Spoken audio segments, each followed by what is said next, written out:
This program is brought to you by SoundsTrue.com. At SoundsTrue.com, you can find hundreds of downloadable audio learning programs, plus books, music, videos, and online courses and events. At SoundsTrue.com, we think of ourselves as a trusted partner on the spiritual journey, offering diverse, in-depth, and life-changing wisdom. SoundsTrue.com. Many voices, one journey.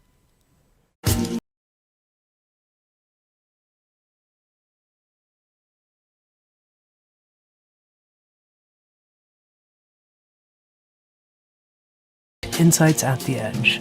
Today my guest is Gabor Maté. Dr. Gabor Maté is a renowned speaker and best-selling author, and is highly sought after for his expertise on a range of topics, including addiction, stress, and childhood development. Gabor Maté has written several best-selling books, including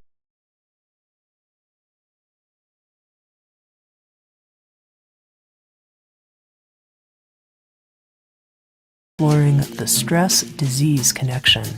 He's also the co-founder of Compassion for Addiction, a new nonprofit that focuses on addiction. In this episode of Insights at the Edge, Gabor and I spoke about the immune system and how it is connected to healthy emotional expression, and why it matters so much that we own our healthy anger and express it. We also talked about how our body can function as a teacher, and how he views such diagnoses as ADHD and depression, and how his views differ from the way the medical community views those conditions. We also talked about understanding healing through a biopsychosocial lens, and how a great number of mental health issues can actually be traced to childhood compensation. Finally, we talked about what Gabor is currently focusing on as he enters his 73rd year of life. Here's my conversation with the very direct and brilliant Dr. Gabor Maté.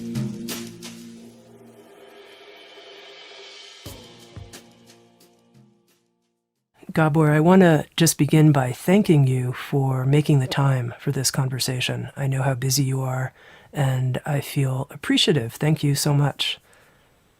Well, I look forward to our talk. Okay, let's jump right in. I wanted to begin by talking about you, and particularly your early years in Budapest. You were born in 1944, a Jewish infant under German occupation at the time, Budapest. And what I'm really curious to know is a little bit about your early life experiences and how you feel they've informed your work. Yes. So I was born in January 44, and when I was 2 months old, the Wehrmacht, the German army, occupied Hungary, including Budapest, the capital city. The extermination of the Jewish populations that had been nearly complete across Eastern Europe had not yet touched Hungary. But now with the German occupation, it was our turn.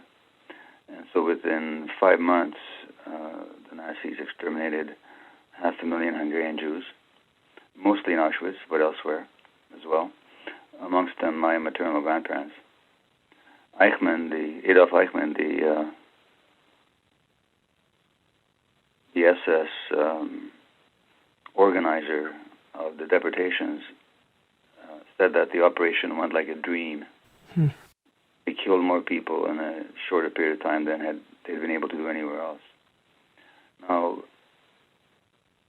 in Budapest, which is in the center of the city, center of the country, I should say, the Jews were not deported but the Germans deported the Jewish population of Hungary in a concentric fashion, starting from the outside of the country, moving in towards the center.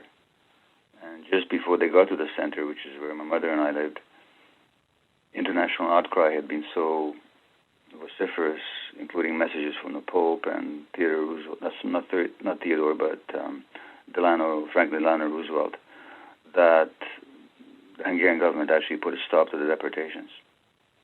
But we lived under Nazi occupation for the remainder of that year and into the beginning of the following year. Maybe the salient story that I tell for most times, because it informs so much of my work, is that the day after the German army occupies Budapest, my mother calls the pediatrician to say that, would you please come and see my son, because he's crying all the time. And the pediatrician says, of course I will come, but I should tell you, all my Jewish babies are crying.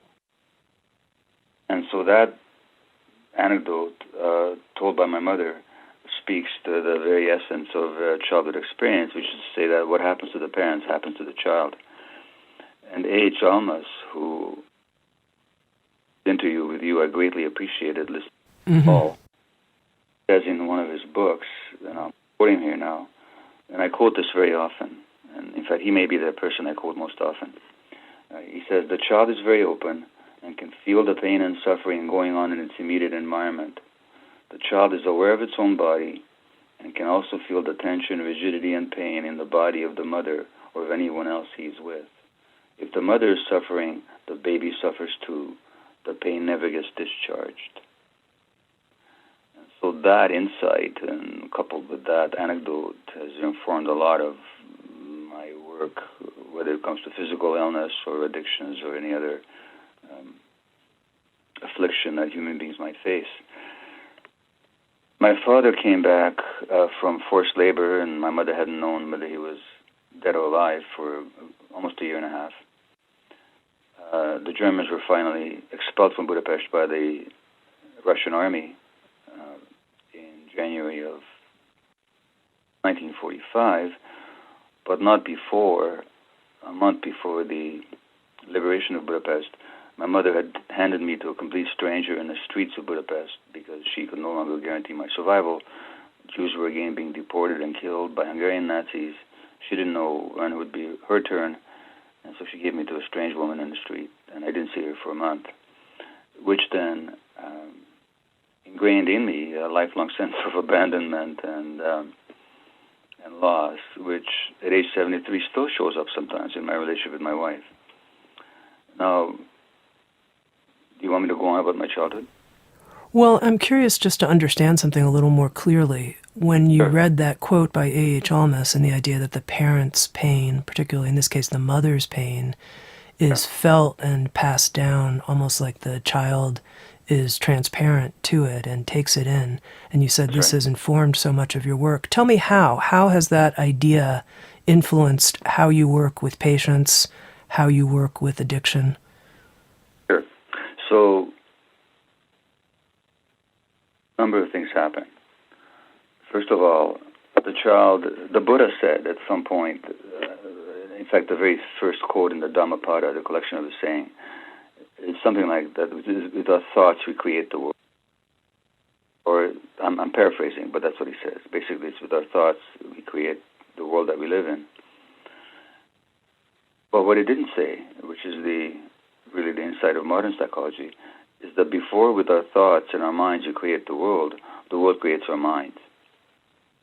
So then the question is, there's a man right now, for example, who says that the world is a horrible place. I'm quoting directly. Well, if you live in a world which is a horrible place, you're going to have a certain attitude towards the world and a certain way of conducting yourself. This man has just been elected President of the United States, and he lives in a world that's horrible. Now, how does a child get a sense of what the world is like? We get it from our earliest experiences. So what kind of a world did I get?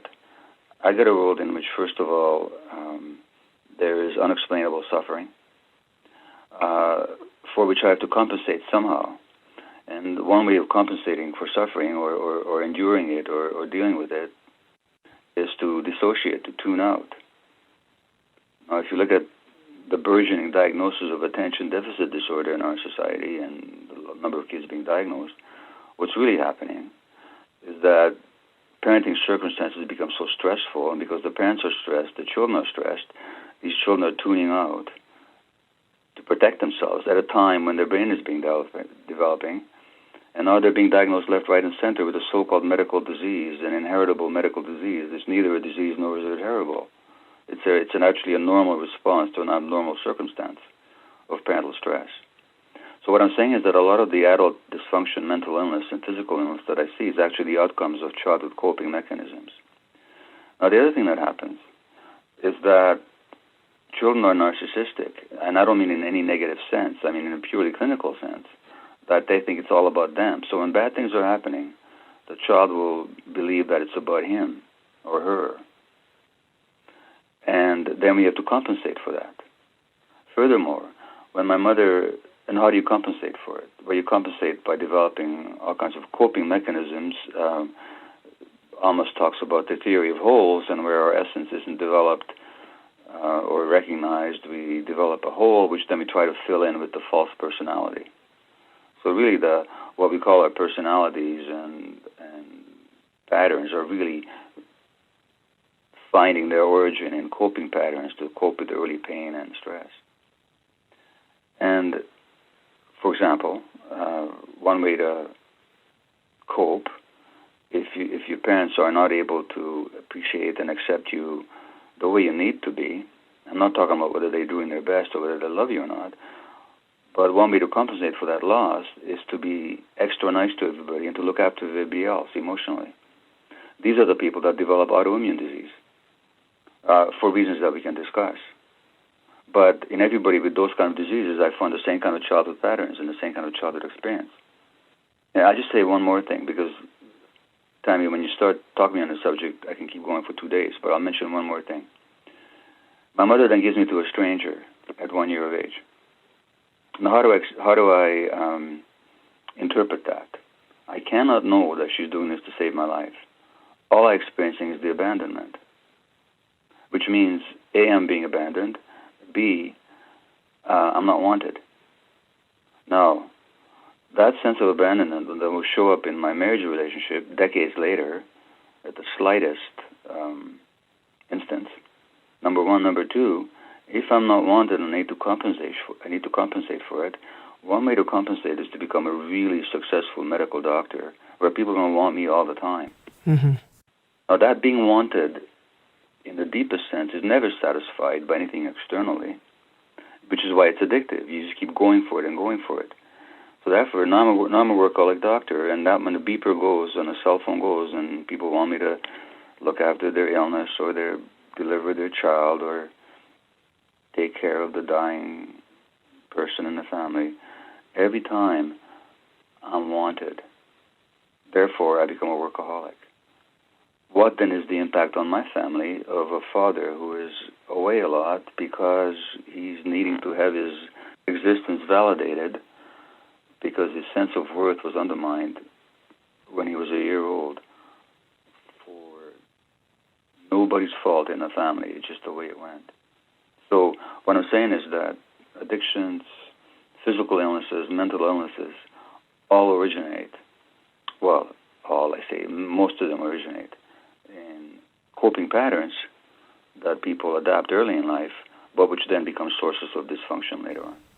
Now, one more clarifying question that I want to ask. You mentioned about your abandonment and sense of being left and how that still comes up in your marriage even now when you're in your 70s. And here you know so much about transformation and healing. You've been exposed to so many different techniques and teachers. What does that tell us about the process of growth and transformation? It still comes up. I think sometimes people have unrealistic ideas about what the human journey is going to be like and the level of healing that they're going to have in their life. Well, I think it's Eckhart Tolle, who you also know very well, who said that, I'm paraphrasing him, but that transformation or enlightenment for some people is an event, but for most people it's a process. So for him it was an event. He was in the depth of despair, and then he woke up a different man the next morning. That's not to say that his work ended there, but he did have a transformation that was almost instantaneous. Now for me, and for most people I know, it's not an event. It's a process that happens over time. It's a process of clarifying and going deeper and deeper and closer and closer to your essence. And that takes time. In fact, I have my epitaph already composed. Oh, please tell. Yeah, it's going to say it was a lot more work than I had anticipated. Because, that process of transformation for most of us is work, and it also tells us that it's not an intellectual process.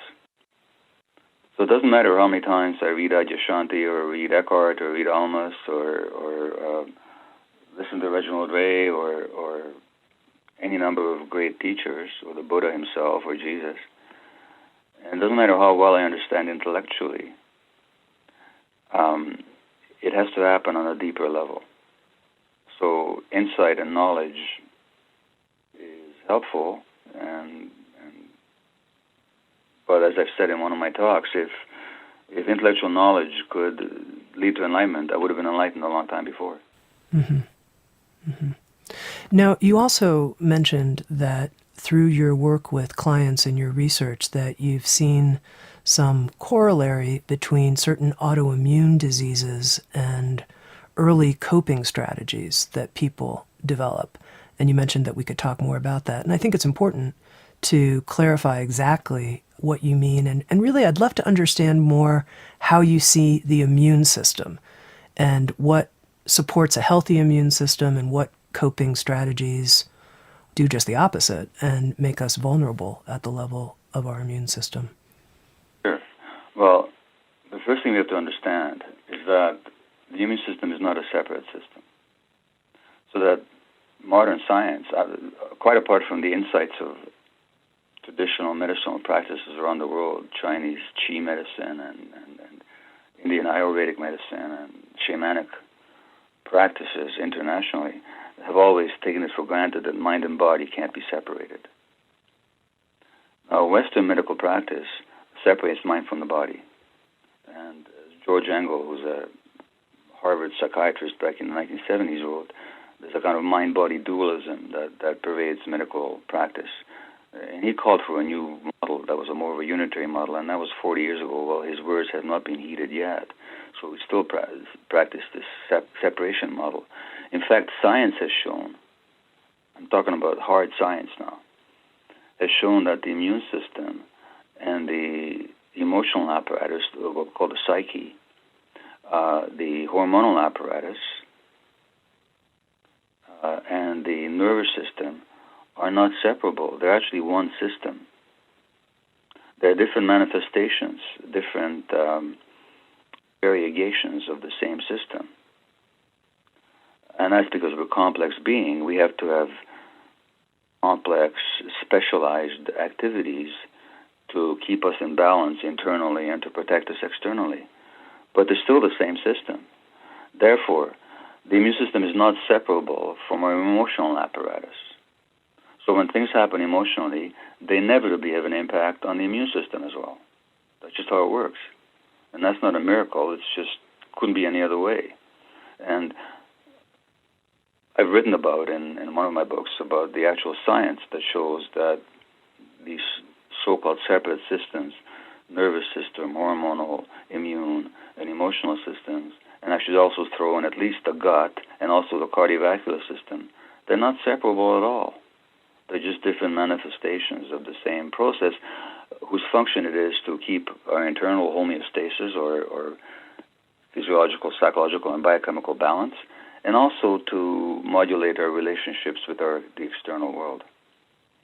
And so when people suppress themselves emotionally, and they do that as a coping mechanism, let's say that you're 2 years old and you have a tantrum. Well, there's nothing wrong with being 2 years old and showing a tantrum, because as a 2-year-old, you can't help it. You don't get to have a cookie before dinner, you might throw a tantrum. But you shouldn't have the cookie. If your parents are doing their job, they're not going to give you a cookie before dinner. So you're going to have a tantrum. But what if your parents grew up in a home where there was a lot of rage? Your parents are terrified of rage. So they give you the message that good little girls don't get angry. The message you get is that angry little girls don't get loved. So to maintain your relationship with your parents, then, you or your brain actually automatically, not you consciously, but your brain automatically then will repress anger in order to maintain a relationship with parents who can't handle your anger. Because maintaining that relationship is the only way to ensure your survival. So you repress that anger. It's been shown in study after study that the repression of anger also represses the immune system for the very simple reason that the two systems are part and parcel of the same super system, number one, and number two, healthy anger and the immune system both have the same function, which is to protect you. So when you're suppressing your self-protection in one way, you're suppressing in another way as well, and that same system will then turn against you. Now you've got autoimmune disease. And when I interviewed people with scleroderma or colitis or Crohn's or multiple sclerosis or rheumatoid arthritis or any number of autoimmune conditions, it's all the same pattern. That in childhood, they learned, not consciously, but automatically, to repress themselves, and that the emotional repression then disorganizes the immune system.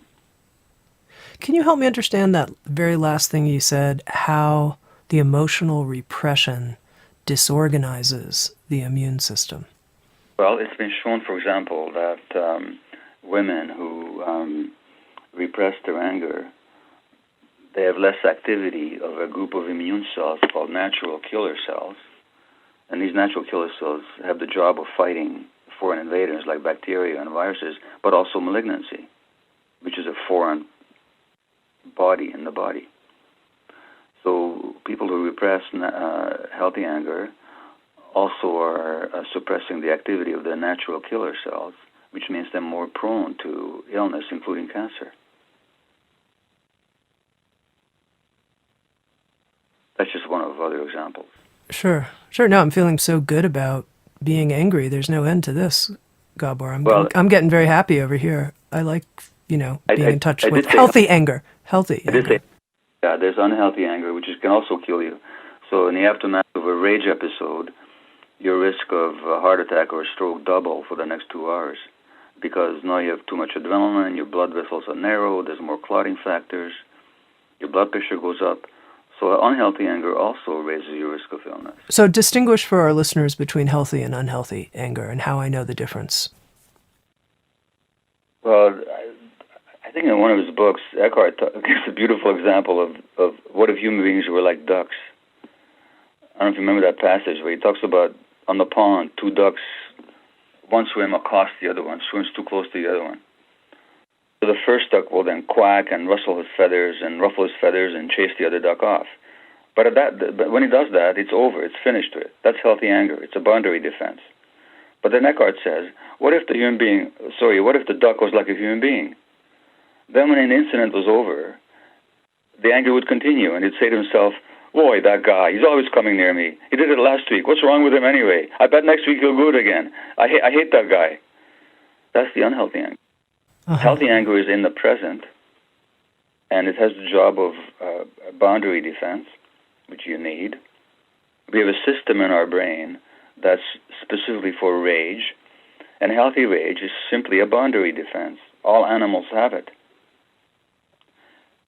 But unhealthy rage has not to do with the present or self-protection. It has to do with recruiting negative memories from the past and project them into the present and the future.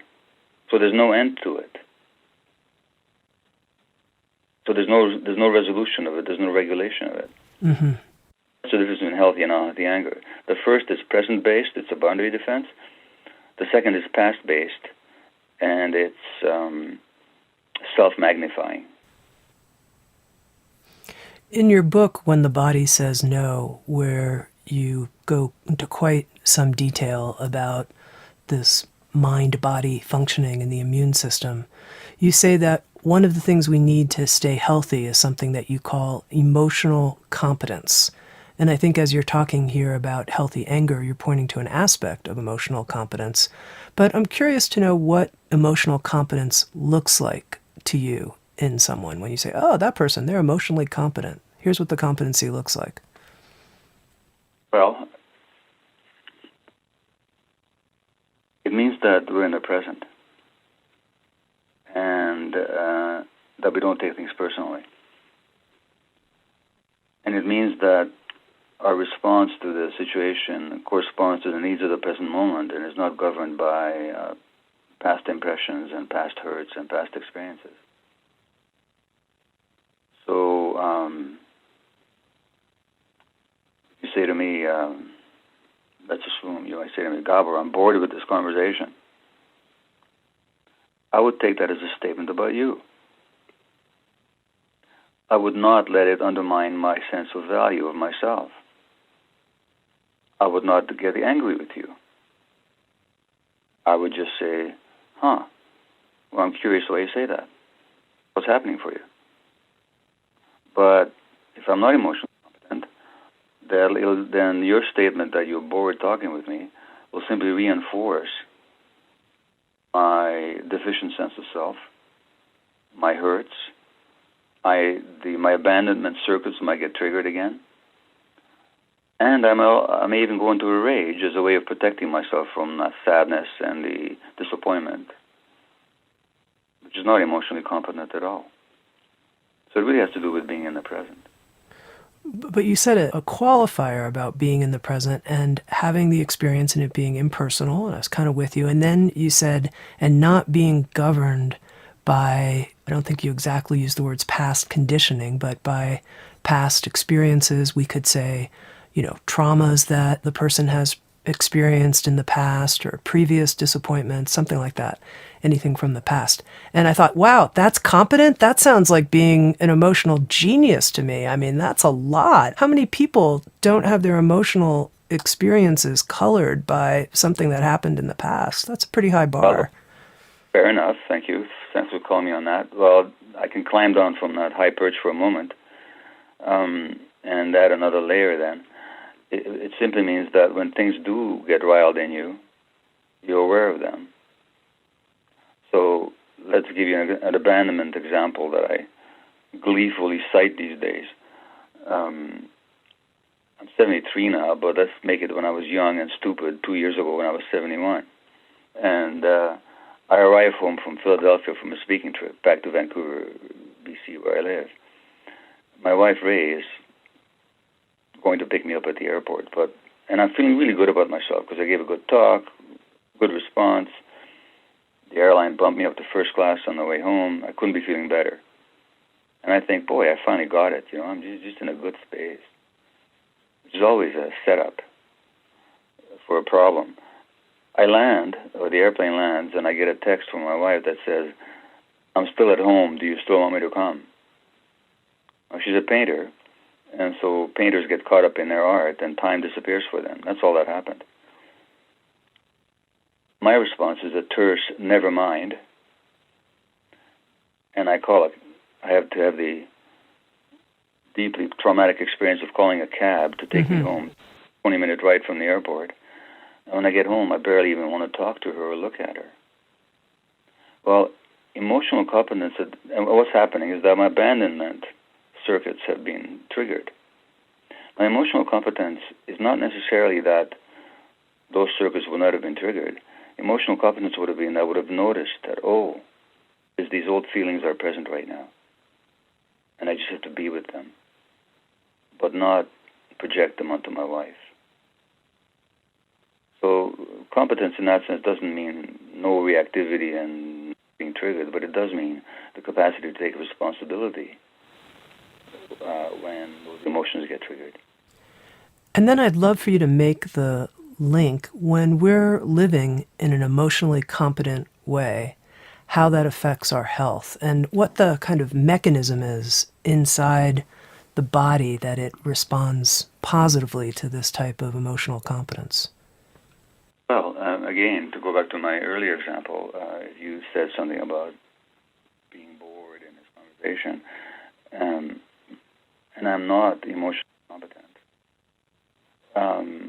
Then that statement of yours will trigger every anxiety that I have, and then I make work very, very hard to please you, to excite you, to engage you. In other words, I will suppress my own needs at that moment and my connection to myself in order to become the person that you will accept. Now that effort over a lifetime is very, very stressful. It's physiologically stressful because it means you're always taking on more than you can handle. You're always putting yourself into situations where demands will be made on you that are hard on your system. that chronic stress of trying to please people and trying to be like the one that they will accept will have an impact on your physiology. And there's a wonderful book, you may be familiar with it, Anita Manjani. The book is called Dying to Be Me. Are you aware of that book at all? I'm not.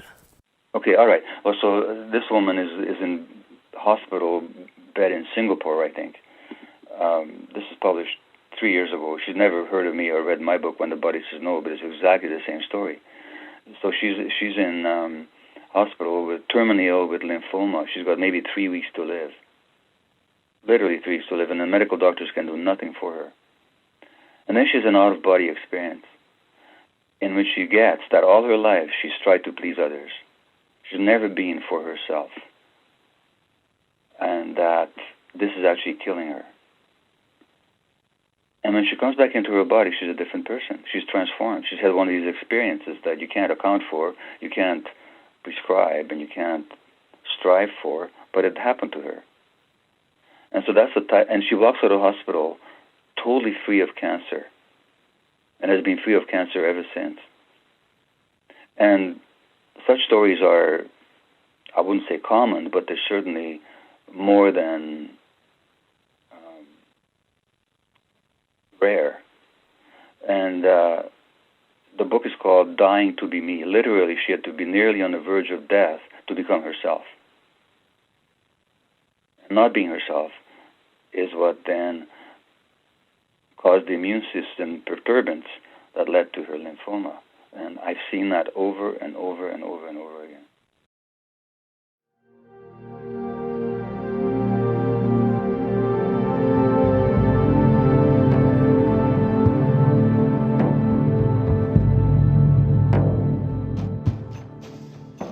You're listening to Insights at the Edge, produced by Sounds True. We welcome you to learn more about our collection of more than 1,000 learning programs and receive 3 free gifts just for visiting us. Go to SoundsTrue.com/free. That's SoundsTrue.com/free. And now, back to Insights at the Edge.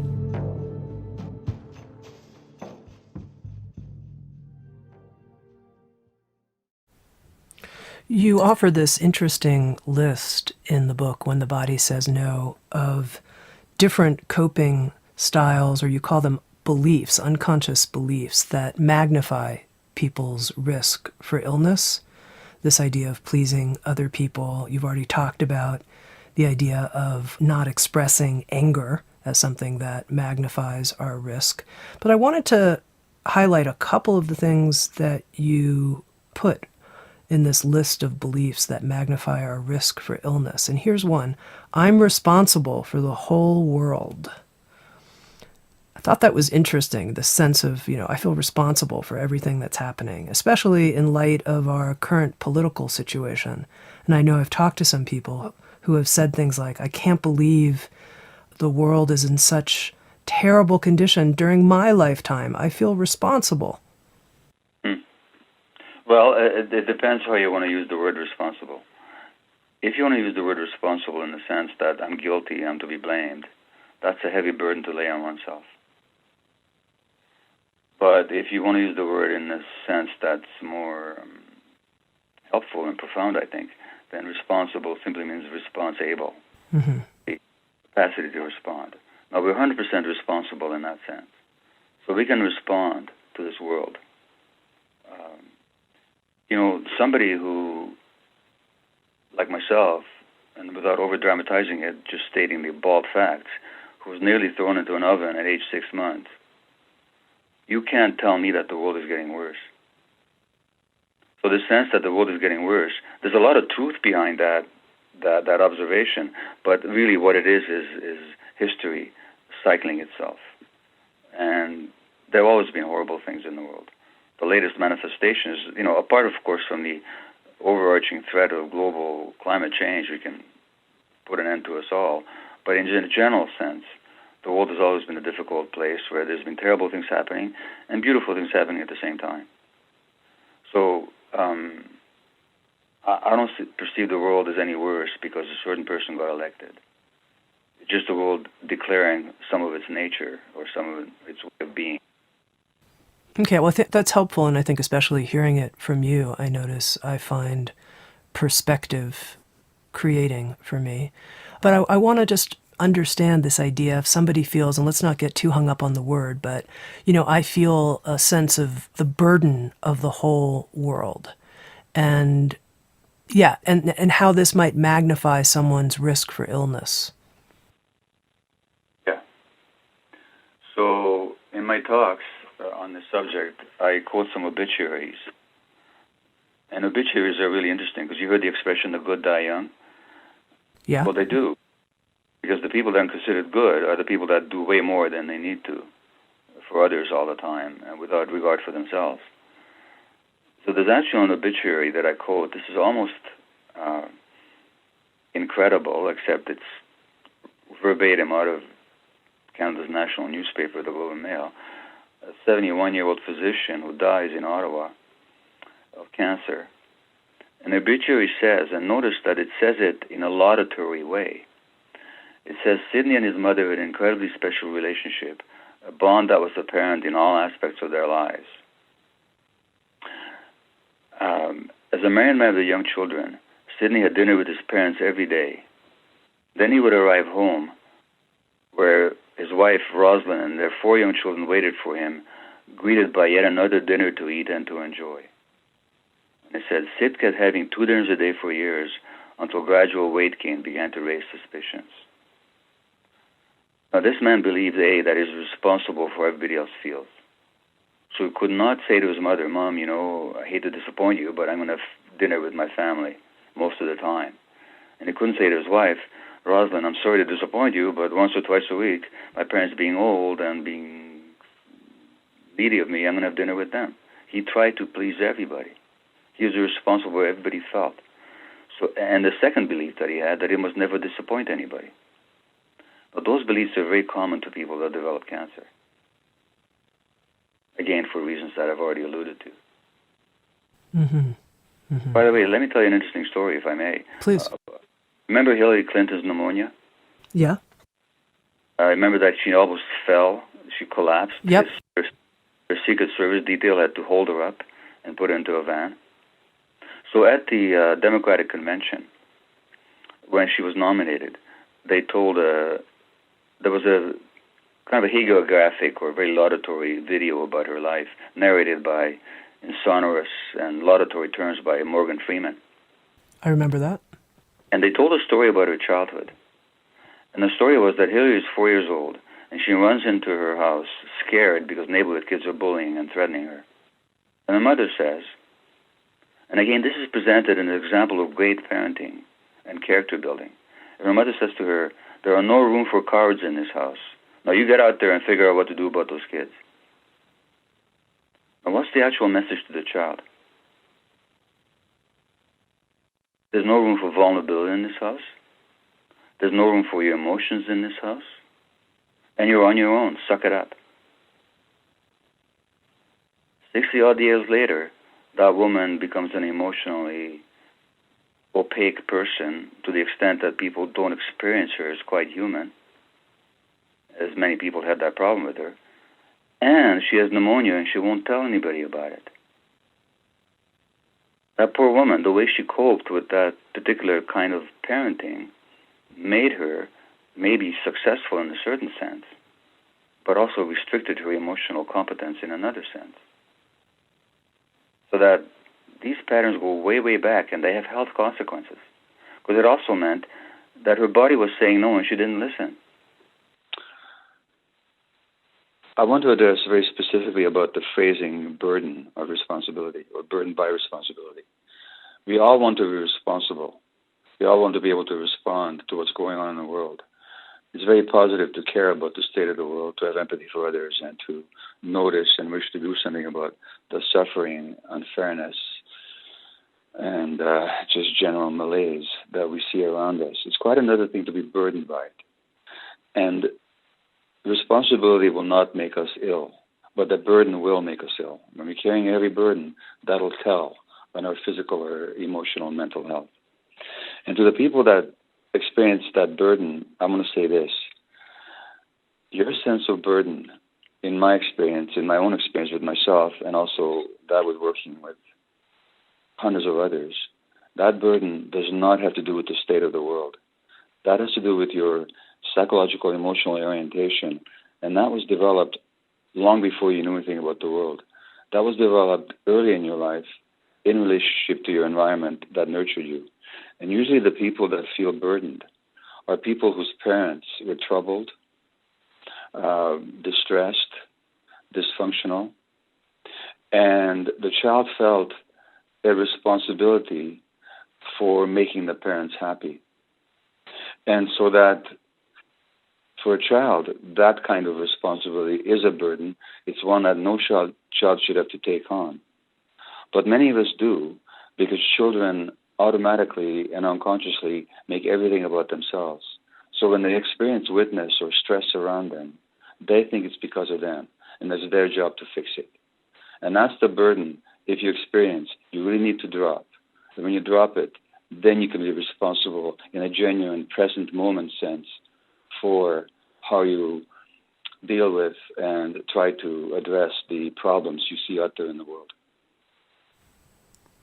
In the book, When the Body Says No, you talk about how our body is a teacher, in a sense, when it's giving us these messages of stopping and taking care of ourselves. And I'm curious to know, in your own life and health process, have you dealt with an illness that became a teacher for you, and in what way? Well, knock on wood, I've been physically healthy, except for severe low back problems, which themselves are a sign of something, as I know full well. But I've had more health issues in the emotional, psychological sense. I've been diagnosed with ADHD. In fact, my first book is about that condition. And I've been severely depressed. And so that's how my system has said no. Just to ask about the diagnosis of ADHD, I mean, here you are, you're so tremendously accomplished and have written gobs of articles and 4+ books. I don't understand that diagnosis and how much you've accomplished as a professional. Well, there are high-functioning people with ADHD, you know. Mozart was probably one of them. When you actually look at his life, John Lennon was another, for sure, when I read his biography. There's a range in every condition, from milder to severe. I'm not the most severe case you'll ever met. And in ADHD, it's not a complete deficit of attention, it's a selective deficit of attention. So when there's, for example, I've always wanted to be a doctor. Growing up, I never wanted to be anything else. But my difficulty concentrating, and therefore my propensity to have to study midnight to late in the morning before every exam, allowed me to do well in courses where my articulateness and self-expression, like in English and history, could cover up holes in my knowledge. But the science courses which I needed to get into medical school, I couldn't have done. So I drifted into high school teaching. Really, I drifted into it. I got a BA, and mostly by not attending classes and staying up all night before every exam. Literally one night, I studied for the wrong exam, so I came into a European literature exam having studied Shakespeare all night, just because I didn't pay attention to the exam schedule. And I could tell you a lot of hair-raising stories like that. And it wasn't until I was older, in my late 20s, that I developed a discipline enough to compensate for my inattention. And then I really had to work very hard to get into medical school and to get through it. Much harder than some of my classmates. Mm-hmm.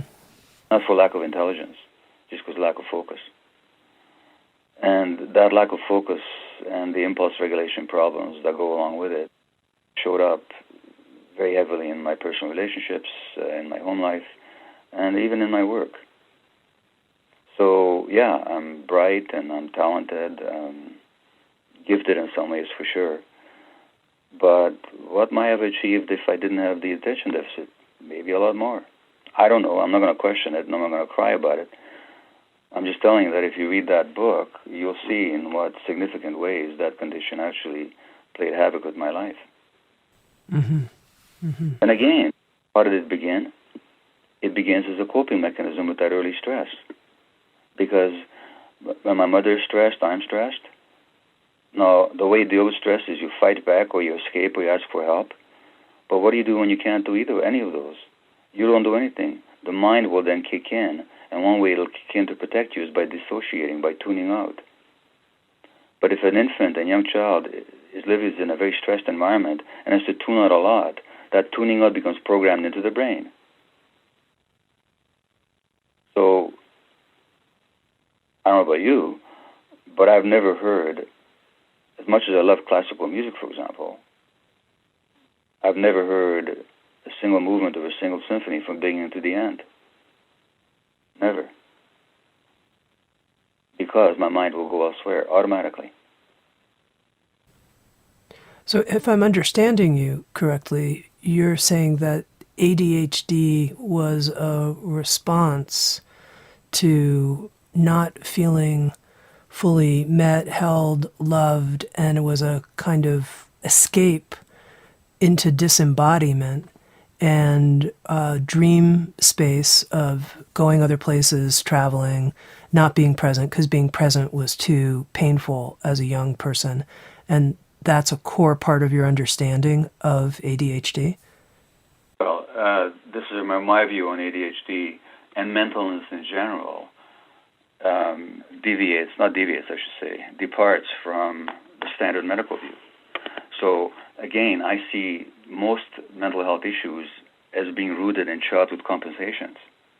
So, there's an article published in the journal Pediatrics, which is the official journal of the American Academy of Pediatrics. You could get more prestigious than that.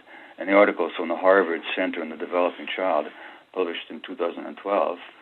And if I can quote from it, they say that growing scientific evidence demonstrates that social and physical environments that threaten human development because of scarcity, stress, or instability lead to short-term physiologic and psychological adjustments that are necessary for immediate survival and adaptation, but which may come at a significant cost to long-term outcomes in learning, behavior, health, and longevity. In other words, the way young children cope with stress and instability help them endure those difficult times, but those same coping mechanisms become source of pathology later on. And that's what I've seen all along. And ADHD is a typical example. And if you want to know why the diagnosis is burgeoning, why all these millions of kids are on medications, why more and more kids are being diagnosed, it's precisely because it is not a genetic disease. It's not an inherited disease. It's not a disease at all. It's a problem of development. And when kids are developing in circumstances that are stressful, then tuning out is one of their coping mechanisms. And that gets wired into the brain in the early years of brain development. It's really that simple. No other explanation can account for why all these kids all of a sudden. But if you see it as a social problem because of increasing stress in society, then you can totally understand. As more parents are stressed, the children feel the pain of the parents, they can't escape from it, they can't fight back, they can't ask for help. One of the ways they cope with it, they tune out. 5 years later, 10 years later, 30 years later, they'll be diagnosed with ADHD. And then we think, no, we have a medical problem. No, you don't. You have a developmental problem, which began as a coping mechanism. And what have you found is effective to help people, someone who has this ADHD diagnosis, you obviously had to help yourself as well, stay embodied and not make that dissociated move during times of stress? What helps? Well, first of all, it depends on at what age. Let's say I'm the physician and you're coming to me for help. It depends on what age do I meet you. So if a child is brought to me with ADHD, and many children were after I became a bit of a specialist in it, not formally but practically, then I don't try to fix the kid. I say to the parents, this child is manifesting a multi-generational family dynamic. The more stressed there is, the more likely it is to tune out. The less secure he feels with you, the more likely it is to tune out and to act out.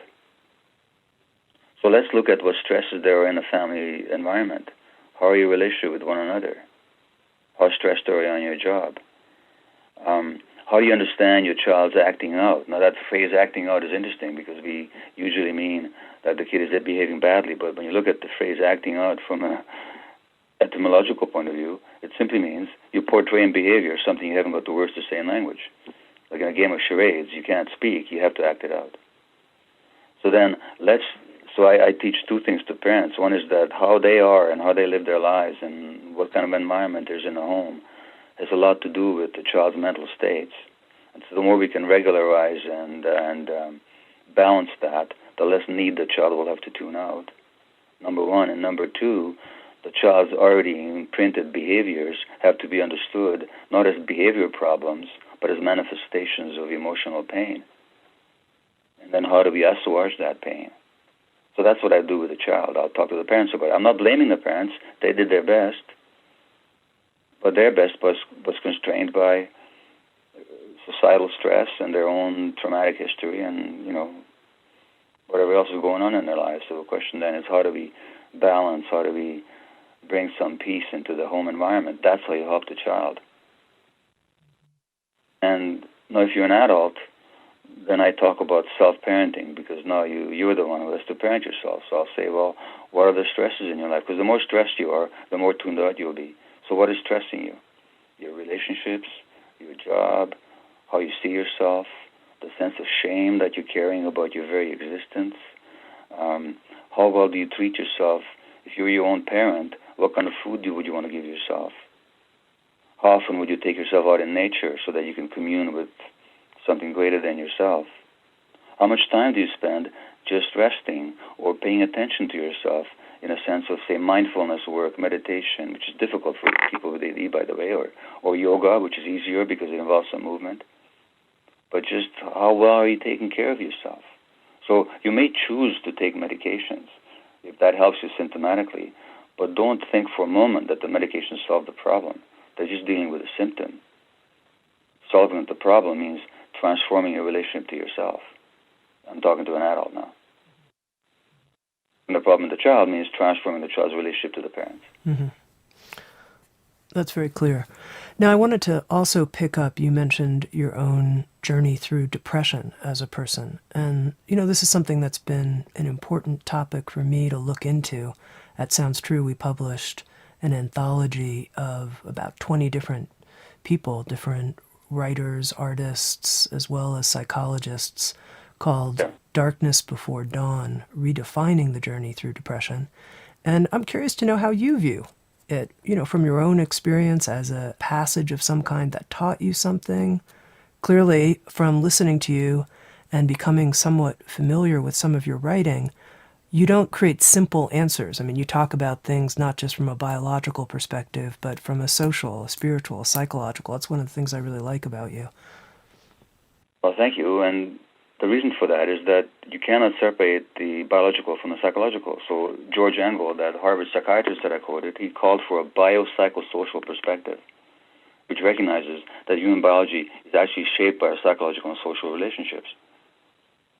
To give you two very obvious examples, it's been known for a long time. Many studies have shown that the more stressed the parents are, the more likely the kid is to have asthma.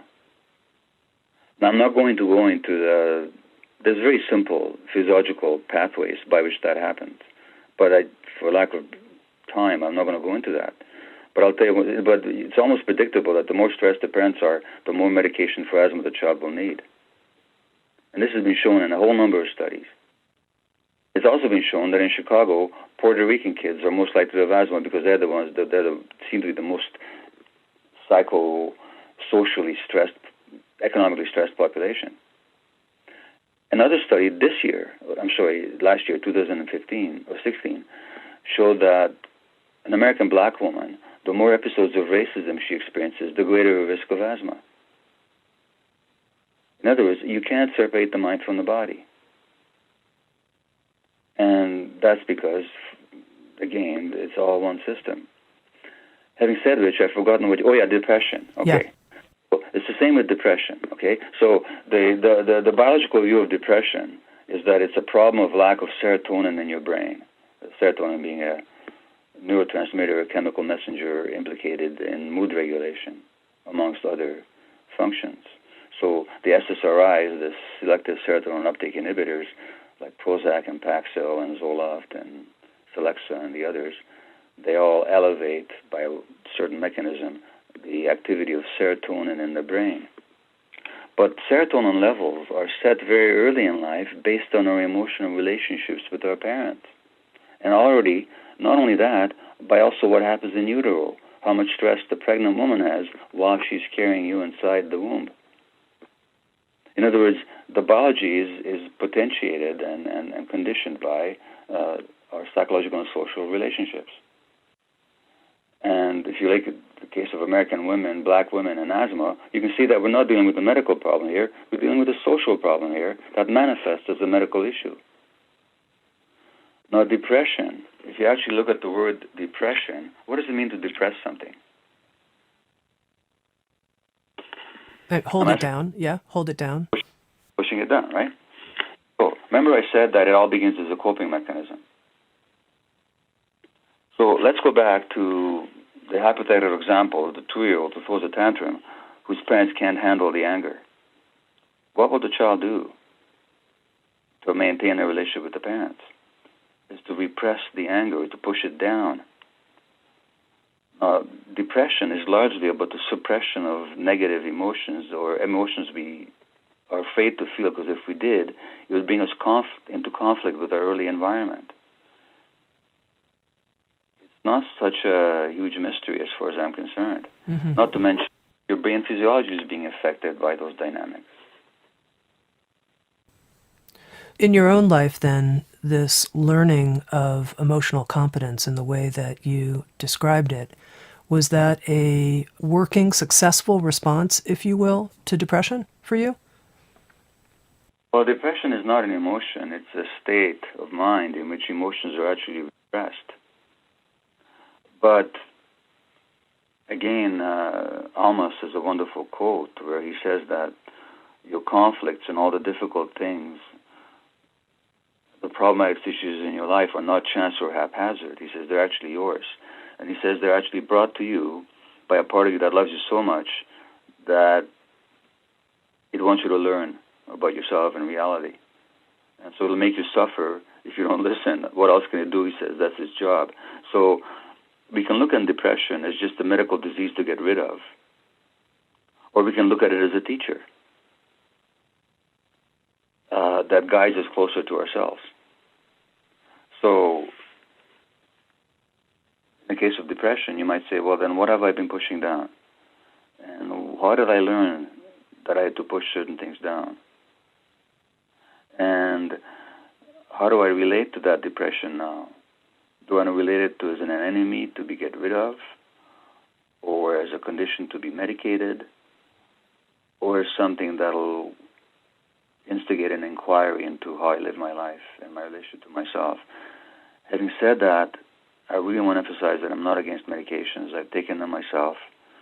Sometimes I think they're essential for some people, as long as we recognize that they're not the answer to anything. They help. They can provide relief. They can provide... When you're caught in a swamp, and if you lift one leg, the other one sinks deeper into the muck, you want to be put on dry land. The medications, for some people, can put them on that dry land when they can start walking, but you still have to walk. So the medication will not get you where you want to go. But sometimes, in some situations, they can put you on dry land. But the unfortunate problem is that most of psychiatry is based on simply this biological view of human beings, that if you're depressed, there's not enough serotonin, let's give you a drug to elevate serotonin levels, and that's it.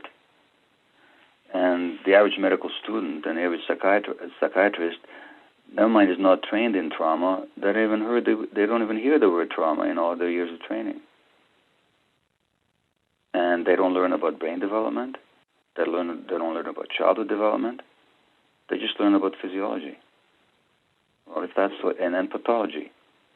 So they have no holistic understanding of human beings, which is why people find it so difficult to get help. Mm-hmm.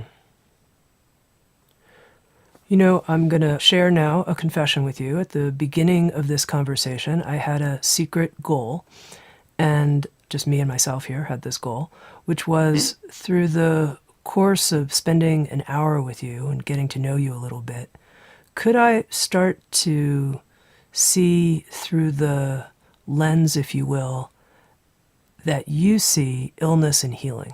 How does Gabor see this complex question of illness and healing when we put together the social components with the spiritual needs of the individual, the bio, psycho, social, as you described here in this conversation? And I feel like I'm sort of getting in touch with some of the puzzle pieces, if you will. But I wonder, as we bring our conversation to a close, if you would be willing to just summarize for me, in a sense, if there is a kind of working, might not be a map, but a working kind of framework that you view healing through. All right. So the word healing comes from an Anglo-Saxon word for wholeness. So when we ask how do we heal, the question is how do we become whole? And that raises the question, how is it that we're not whole to start with? And again, it's Almas who says that the fundamental problem, the greatest catastrophe, he says, is not that there was no love or support in our childhoods. He says the greater calamity caused by that first calamity is that you lost the connection to your essence. So he says that's much more important than whether your mother or father loved you or not. So the real source of disconnect then is as a result of the environmental problems you and I have touched upon, we lose connection with ourselves. And that loss of connection with ourselves can manifest in physical or any number of physical and mental health conditions. So healing then is reconnecting, becoming whole again. That's the origin of the word healing. And that has to begin with recognizing how we're not whole. It has to be recognizing in all the ways, when it comes to physical illness, you have to start paying attention to your body. So what is your body telling you? And the body says no. The body will say no in all kinds of ways if you don't know how to say it. If you take on more than what's good for you, your body's going to say no. It's going to say no in the form of a cough, a form of back pain, stomach aches, migraines, nervousness, dry mouth, poor sleep, muscle tension, rashes, frequent illnesses in all kinds of ways. So first of all, listen to our bodies, because one of the alienations that beset us in modern society is that we lose connection to our bodies. Secondly, because our emotions were not received and welcomed and processed when we were small, we even lose touch with our emotions. So then you have to do the work to reconnect. So it's all about reconnection. If I can put healing in a simple phrase, I'd say it's reconnection. And that can happen through a whole number of modalities. It can happen through psychotherapy, of course, through reading the works of the great teachers, some of whom I've quoted today.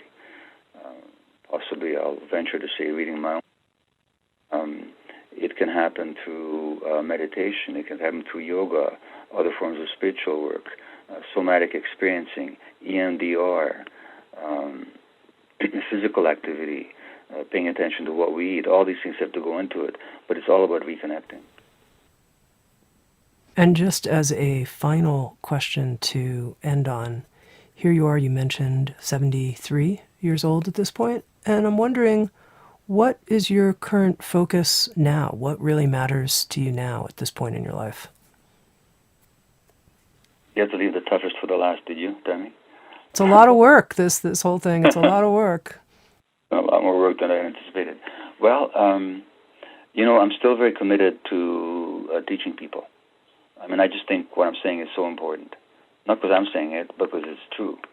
And so I'm committed to teaching, to speaking and seminars and writing that I'm doing. I'm committed to transformation. So sometimes I work with psychedelics. There'll be a whole other conversation about my work with psychedelic plants and promoting people's transformation through that work. On the personal level, as I said to you earlier, I discovered I lucked into a yoga practice. And so, and yoga is all about unity, of course. It's all about becoming one with oneself and whatever's out there or around us and in us. And so now I have a daily yoga practice that I'm totally committed to. And with my ADD, it's been very difficult to have any kind of a regular practice about anything. But I'm very pleased as punch to say that for nearly 3 months now, I've had at least a 45-minute a day yoga practice, which is all for me. It doesn't matter where I am, where I've traveled, or what I'm doing, or what's going on in my life. I'll take that time just for me to connect with my body and to connect with the spirit and just to promote my own healing and ongoing transformation. And I'm also committed to a loving, beautiful relationship with my spouse of 50 years. The marriage is 47 years old, but that relationship has been the ground of so much learning and growth and suffering and mutual pain and mutual joy, but it's also my greatest teacher. So these are all the things that I'm committed to. Mm-hmm. And in the future, I would love to have a separate conversation with you on psychedelic therapy. I think that's an area that I have a lot of questions and, if I confess, also concerns. And I think we would have to devote a whole session to that. But I'd love to talk with you about that. And to take a moment now just to thank you for the conversation that we've had. And also for you joining our work here at Sounds True. And in the near future, you'll be recording an audio learning series with us that will come out, that will delve deeper into your work on healing and wholeness and reconnection. And I feel a very natural warmth and resonance with you, Gabor. I feel grateful that you're on the planet. Thank you. Thanks for all that work. Thank you, Tammy. I've listened to your words for, this is Sounds True Presents, and the voice is so unmistakable, and the warmth behind the voice is also